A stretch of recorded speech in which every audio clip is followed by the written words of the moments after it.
Welcome to Rampage, ladies and gentlemen. We got a very interesting show. I'll say this, that it was important for one match. Just one. Which is good. Alright, opening. FTR versus the Lucha Bros. Now, 6 days ago at Triple Mania, supposedly, they had a ladder match to try and get the AAA titles back. That's Lucha Brothers versus the FTR. Now it's flipped. FTR now has a chance to get the AEW titles back, just like the Lucha Brothers had a chance at AAA to get their titles back. Was a good match. It was. Very good. I'll say that. It was a good match. No problem with me. I'd have no problem seeing them go. I wonder where they're going to go now. Now that the Lucha Brothers managed to retain their titles, so what happens now? And will you see FTR defend their titles on AEW? I would like to see the AAA titles defended again because they did it once. I'd like to see it again. That's just me, guys. Tell me below. We got a 6-woman tag. Anna Jade, Ty Conti, Ruby Soho versus Nia Rose versus the Penelope Force versus the Bunny. I'm bored. Now, mind you, I understand why they did it. They're trying to set up what's going on with the TBS tournament when it comes to Ruby Soho and the Nia Rose. I understand that. I'm not against it. But you've been showing the same damn women for months, guys. Ty Conti, Anna Jade, Penelope Forbes, the Bunny. You've shown these 4 same women so many times. How many other women are on the roster? I'm questioning it. I'm asking. What happened to Leia Hirsch? Where is she? What about what happened with Kiera Hogan? Now, mind you, Kiera Hogan is considering going back to Impact Wrestling, I believe. But where is she? Selena Deeps and Shida, of course, they're doing their own thing. That's a feud. I don't agree with it. I think they could do something much better, but it is a feud. But where's the other women? Aren't there supposed to be more women on the roster next to... Calm down. Jade Cargill, I understand. She's getting time. Red Velvet has already gotten time. Fine. We got Hager. Fine. A little bit of Rebel. I mean, you don't see her wrestle much, but you get Rebel, and you also get Britt Baker. But where are the other women? Aren't there supposed to be even more women than this? How many women have they signed that they have not shown yet? Now, mind you, yes, I'm not talking about Rampage. I'm getting Dynamite and Rampage mixed up because you don't see them.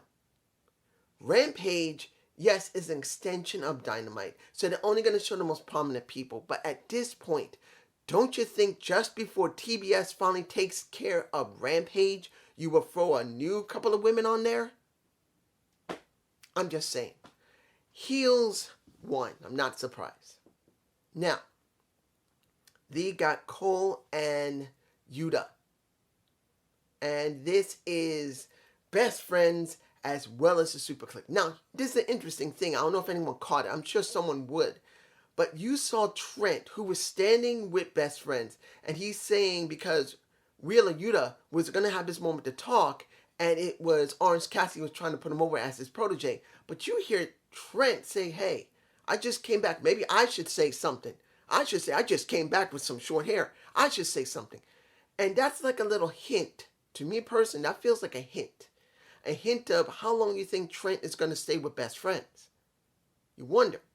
Now, the match that Yuta had with Cole was a good match. It wasn't very long because there wasn't that much time left. But Yuta gets his ass whooped.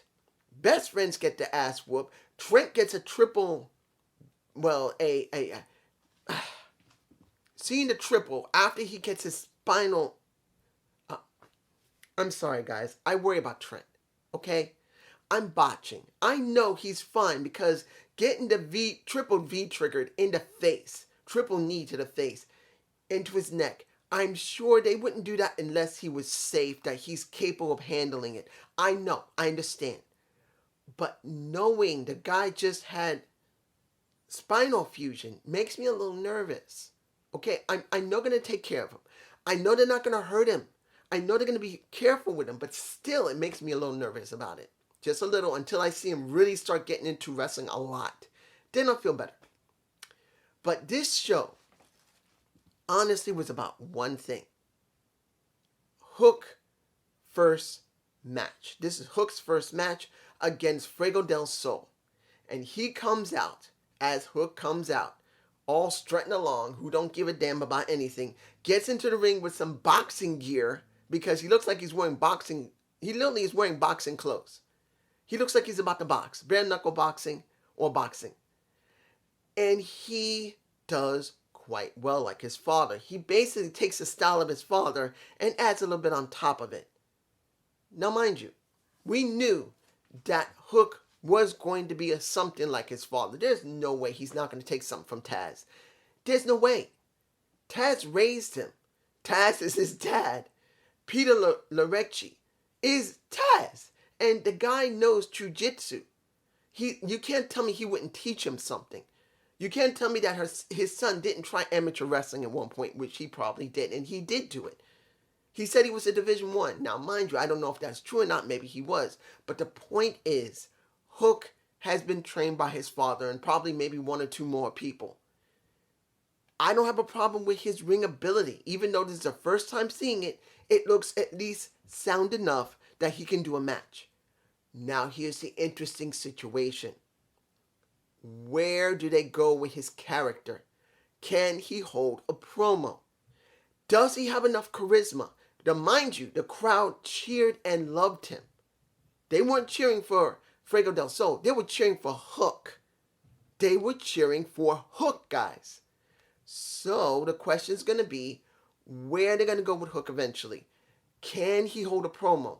Can he literally feel like something other than just a wrestler? Because there's a difference between really good pro wrestlers and wrestlers. Not about the ring ability. It's about, do they have promo skills? Do they have charisma?